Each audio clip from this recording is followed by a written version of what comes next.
चलिए देखिए, वर्णमाला, वर्णमाला किसे कहते हैं बताइए, बचपन से जानते हैं आप।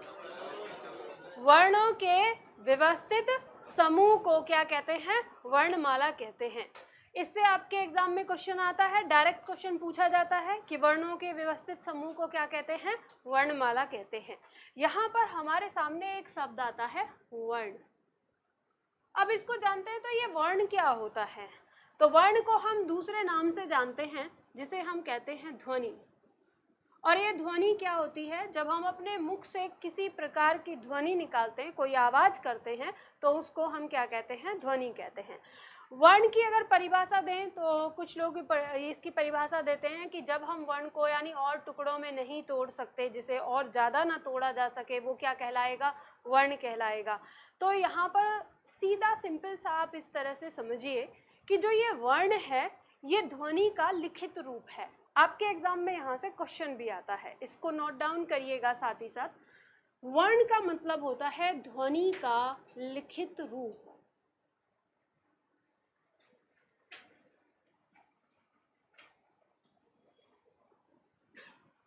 ये अब यहाँ पर हम कह सकते हैं जो ये ध्वनि है, ये ध्वनि क्या होगा?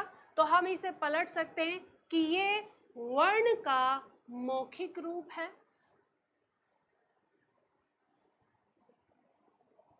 यहाँ से भी आपके एग्जाम में क्वेश्चन बन जाएगा। ये चीज़ ध्यान रखिएगा, वर्णमाला में मैं आपको बहुत ज़्यादा थ्योरी नहीं लिखवाती। मैं कोशिश करती हूँ कम से कम शब्दों में हमारा वर्णमाला के ज़्यादा से ज़्यादा क्वेश्चन बन जाए। आपके एग्ज़ाम में अगर 40 नंबर का क्वेश्चन आता है तो 6 से 7, और अगर 50 नंबर का क्वेश्चन आता है तो 7 से 8 क्वेश्चन सिर्फ और सिर्फ वर्णमाला से होते हैं। ये ध्यान रखिएगा। आप में अभी यूपी SSSC में लोअर का जो एग्ज़ाम हुआ है उसमें 25 नंबर का क्वेश्चन आया था, उसमें भी 3-3 क्वेश्चन आपके वर्णमाला से आए हैं। तो वर्णमाला हमारा बहुत ही महत्वपूर्ण टॉपिक हो जाता है। मैं यहाँ पर लगभग 4 दिन की क्लास लूँगी, 4 + 2 यानी हमारी लगभग 6 दिन की क्लास होती है वर्णमाला की। और ये ध्यान ये सोचने वाली बात है कि 6 दिन की क्लास हमारी लगातार होगी वर्णमाला की, तो हम इसमें क्या क्या चीज़ें पढ़ेंगे, पूरी डिटेल पढ़ेंगे। आपके एग्ज़ाम में वो किसी भी तरह से क्वेश्चन पूछ सकता है।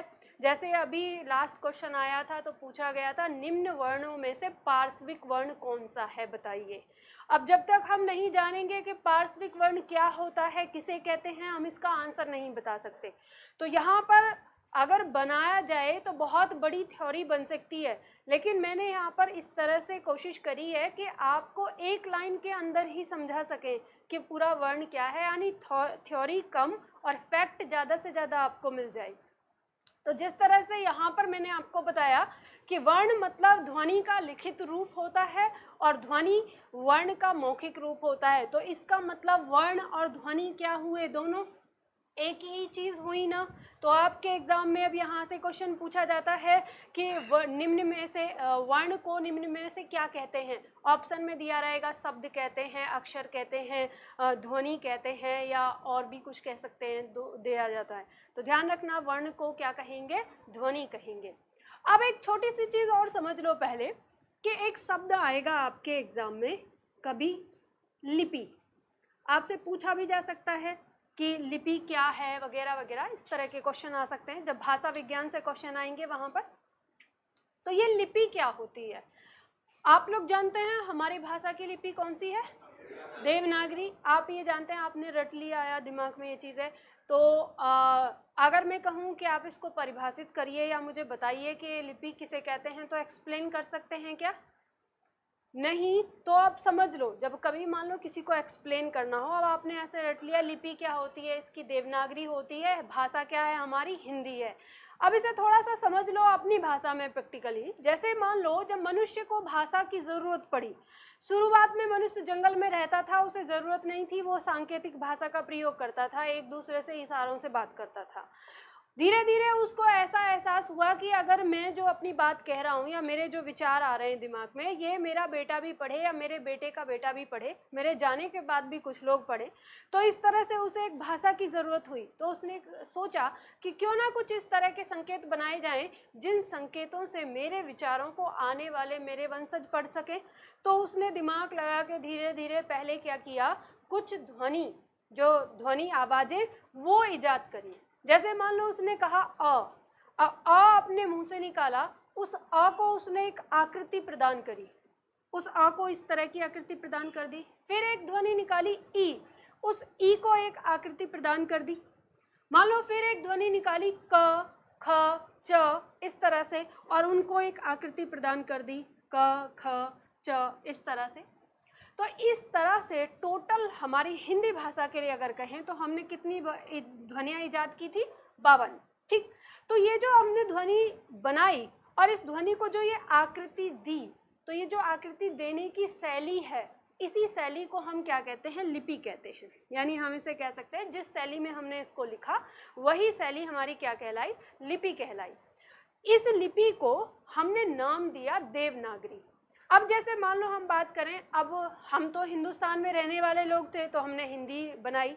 अब जैसे जो ब्रिटेन में रह रहे थे वहाँ के लोगों ने भी ज़रूरत महसूस की सेम भाषा के लिए, तो उन्होंने भी कुछ ध्वनियाँ निकाली अपने मुंह से। जैसे मान लो हमने ए बोला तो ए के लिए हमने ध्वनियाँ ऐसे बना ली। अब उन्होंने ए के लिए जो आकृति थी वो ऐसे बनाई। फिर उन्होंने एक दूसरी अलग तरह से ध्वनि निकाली बी, तो उसके लिए आकृति ऐसे बनाई। ध्वनि निकाली सी, उसके लिए आकृति इस तरह से बनाई। और इस आकृति को यानी इसी शैली को हमने नाम दिया रोमन लिपि। हम ये जो लिखने की शैली होती है इसी को क्या कहते हैं, लिपि कहते हैं। तो इसको हमने नाम क्या दे दिया, रोमन। तो अंग्रेजी भाषा किस लिपि में लिखी जाती है, रोमन लिपि में लिखी जाती है। हिंदी भाषा किस लिपि में लिखी जाती है, देवनागरी में लिखी जाती है। तो ये वाली चीज़ आप समझ गए।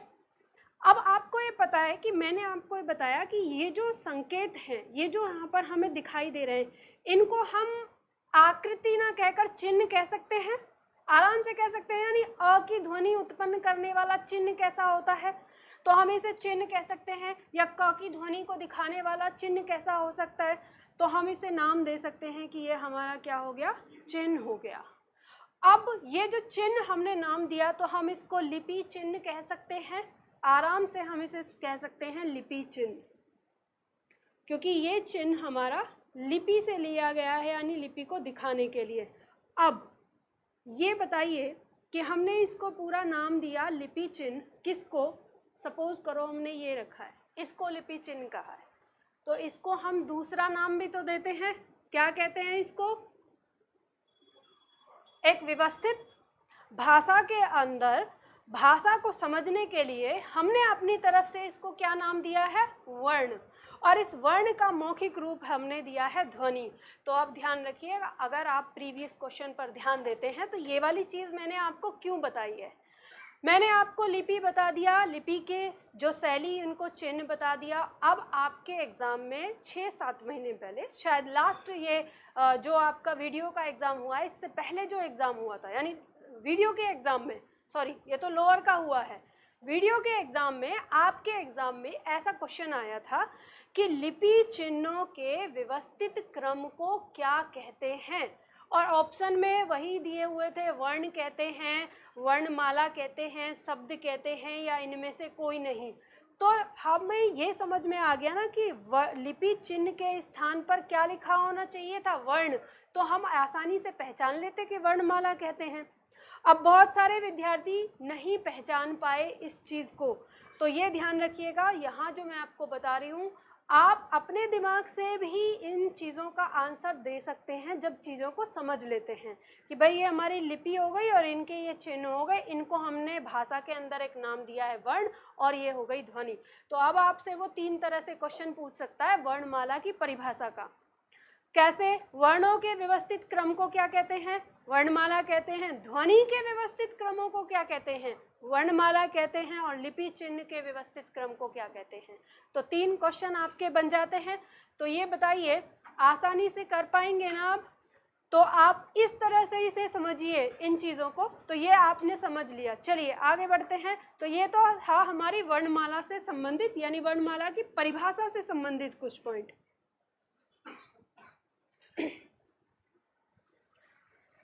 आपके एग्जाम में जिस जिस पॉइंट से जो जो क्वेश्चन आते हैं मैं उसको फोकस करूंगी। हम वापस आते हैं फिर से वर्ण पर।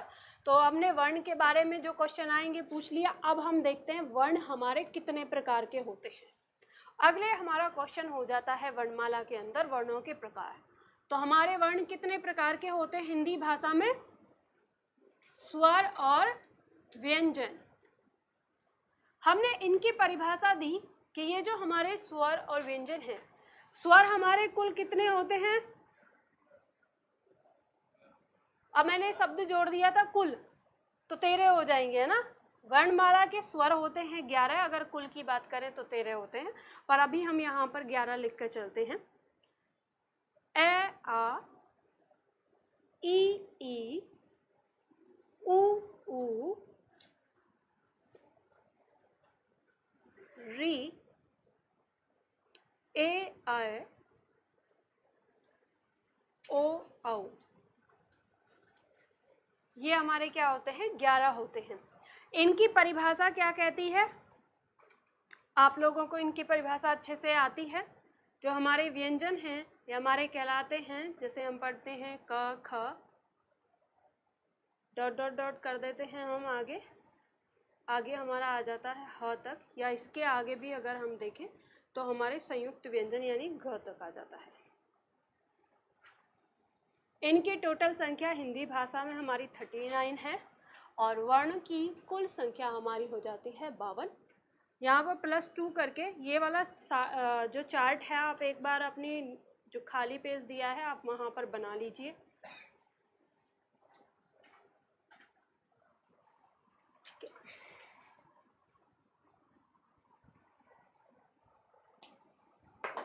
अब इनको पूरे डिटेल से करेंगे, ठीक है। ये समझ लिया आपने। वर्ण हमारे 2 प्रकार के हो गए, स्वर और व्यंजन। स्वर हमारे 11 + 2 हो गए, व्यंजन हमारे 39 हो जाते हैं 39, और ये हमारे टोटल मिलके वर्ण हमारे 52 हो गए, ठीक है, 52। अब इनके बारे में समझ लीजिए। जो स्वर हैं, स्वर की परिभाषा क्या कहती है? स्वर कहते हैं कि जिनका उच्चारण स्वतंत्र रूप से होता है उन्हें हम क्या कहते हैं? स्वर कहते हैं। स्वतंत्र रूप से उच्चारण जैसे ए आ, ई उ ऊ, री, ए ऐ, ओ औ।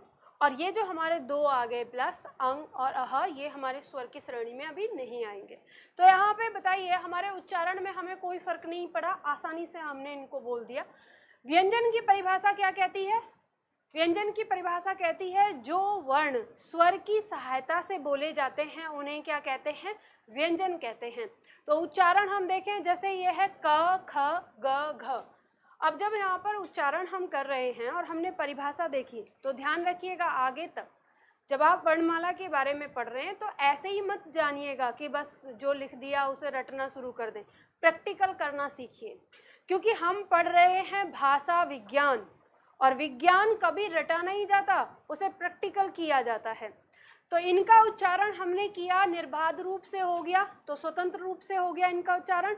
लेकिन ये जो हमारा व्यंजन है इसकी परिभाषा कहती है कि स्वर की सहायता से होता है। तो जब हमने उच्चारण किया क, तो क का उच्चारण करते हैं तो हमें लास्ट में ना अ का साउंड आता है, तो आपको वो अ का साउंड नहीं निकालना है। तब इसका उच्चारण करके देखिए क्या इनका उच्चारण हो पाता है, करके देखो। अरे क्यों इतने बेचैन हो रहे हैं? एक पेज जरा पलट के देख लो, एक एक लाइन लिखवा दो, थोड़ा सा आगे चलो ना, इतना भी जल्दी क्या है ना? ठीक है, जल्दबाजी ना। पार्ट 2 से पढ़ रहे हो? पार्ट 2 से पढ़ रहे हो ना? तब भी हाँ, चलो देखो, अब नए विद्यार्थी हो तो उनको पूछना चाहिए, भाई उन्हें नहीं पता है मैडम की शैली क्या है पढ़ाने की। हाँ, ओल्ड विद्यार्थी भी। चलो देखो, यहाँ पर मैंने आपको कहा कि अ का साउंड इसके अंदर नहीं निकलना चाहिए, तो आप उच्चारण करके देखिए। आप उच्चारण करके देख रहे हैं तो साउंड आता ही आता है, हम रोक नहीं पाते, ठीक है। अगर मैं कहूँ कि ठीक है आप अ का साउंड इसे नहीं रोक पा रहे हो तो अ का साउंड मत लो, इसके साथ ई का साउंड ले लो, तो उच्चारण कर सकते हो, कर लोगे? नहीं कैसे करोगे? की कह सकते हो, का नहीं बोल सकते तो की बोल सकते हो, ठीक है। अगर मैं कहूँ चलो ई हटाकर ऊ कर दो तो कू बोल सकते हो। अगर मैं कहूँ ठीक है ऊ हटाकर ओ आऊ कर दो या ओ कर दो तो बोल सकते हो ना आराम से। तो इसका मतलब जो हमारी परिभाषा दी गई है कि व्यंजनों का उच्चारण स्वर की सहायता से होता है, ये सही है, इसमें कोई गलती नहीं है। तो हमने चेक करके देख लिया। अब यहाँ पर देखेंगे तो ये 11 और 2 क्यों लिखा है, यहाँ से लेकर यहाँ तक उच्चारण सही हो रहा है। फिर अंग और अ, ये 2 को हमने अलग क्यों रखा, इसको भी समझ लेते हैं। इसको अलग इसलिए रखा कि ये जो हमारा अंग है इसका उच्चारण एक्चुअली अंग नहीं, इसका उच्चारण अ की मदद से लिया जा रहा है। जब हम बोलते हैं अंग और नाक में जाके जो साउंड आता है यानी इस बिंदी वाला, रियल में इसका साउंड वो है, और जो हम अ लेते हैं उच्चारण, ये हमें इसकी मदद के लिए, यानी इसका उच्चारण हम डायरेक्ट अंग नहीं बोल सकते जब तक हम अ का साउंड नहीं लेंगे। तो यहाँ पे हमें इसकी मदद लेनी पड़ रही है, तो इसका मतलब इसका उच्चारण किसकी सहायता से हो रहा है, स्वर की सहायता से हो रहा है। तो इसे कहाँ होना चाहिए, व्यंजन में होना चाहिए। ठीक ऐसे ही हमारा जो ये अ है ये भी अपने उच्चारण के लिए किसकी मदद लेता है, अ स्वर की लेता है। तो इसको भी कहाँ होना चाहिए, व्यंजन के अंदर होना चाहिए। तो इन्हें स्वर से हमने व्यंजन की तरफ डाल दिया। जब हम इन्हें स्वर से व्यंजन की तरफ डालते हैं तो हम देखते हैं कि ये क को उच्चारित कर देते हैं, यानी व्यंजन को उच्चारित कर देते हैं। अब हम उच्चारण कर सकते हैं कंग और कह। तो हमें ज़रूरत नहीं पड़ी इन 11 की, हमारा एक अंग और अह ने भी कंग और कह को उच्चारण कर दिया। तो इसका मतलब अब इनके अंदर कौन सा गुण आ गया, स्वर का गुण आ गया। तो अब ये पूरी तरह से व्यंजन भी नहीं हो सकते। जब हम इनको व्यंजन में लेके आते हैं तो इनके अंदर व्यंजन का, जब इन्हें हम स्वर में लेके आते हैं तो इनके अंदर व्यंजन का गुण आता है, और जब हमें इन्हें व्यंजन में लेके जाते हैं तो इनके अंदर स्वर का गुण आता है। तो इस वजह से हमारे विद्वानों ने इनको अलग कर दिया और इनको एक नाम दिया, अयोगवाह। अयोगवाह की परिभाषा कहती है वे वर्ण जो अ के योग से मिलकर बने हैं किंतु व्यंजन के लिए अर्थ वहन करते हैं। तो अयोगवाह शब्द में ही उसकी परिभाषा आ गई। अब आपको लिखने की ज़रूरत नहीं है उसको, इतना ही लिखिए जितना सामने लिखवा रही हूँ, सब डिटेल में लिखवाऊंगी आगे आपका दिया हुआ है नोटबुक में ना। तो यहाँ पर सिर्फ समझ लीजिए आप किसी चीज़ को कि कैसे हमारी भाषा एक वैज्ञानिक कही जाती है। ये कहा जाता है देवनागरी लिपि जो है वो एक वैज्ञानिक लिपि है। आपको ये चीज़ भी यहाँ पर पता चलेगी कि हमारी जो भाषा की लिपि है वो वैज्ञानिक लिपि कैसे है, क्योंकि उसमें सारी चीज़ ना प्रूफ होती है। तो यहाँ पर हमने देखा अभी कि जो ये अयोगवाह हमने इन दोनों को नाम दिया तो ये प्रूफ हुआ। स्वर के अंदर जब हम स्वर के साथ रखते हैं तो व्यंजन का गुण लिए होते हैं, और जब व्यंजन के साथ रखते हैं तो स्वर का गुण लिए होते हैं। तो इनको एक नाम दिया अयोगवाह। आपके एग्जाम में यहाँ से लगभग हर साल क्वेश्चन पूछ लिया जाता है कि निम्न में से अयोगवाह वर्ण कौन सा है।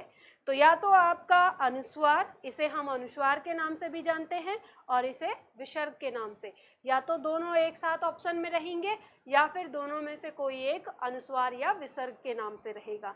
तो हम आसानी से इसका आंसर निकाल सकते हैं।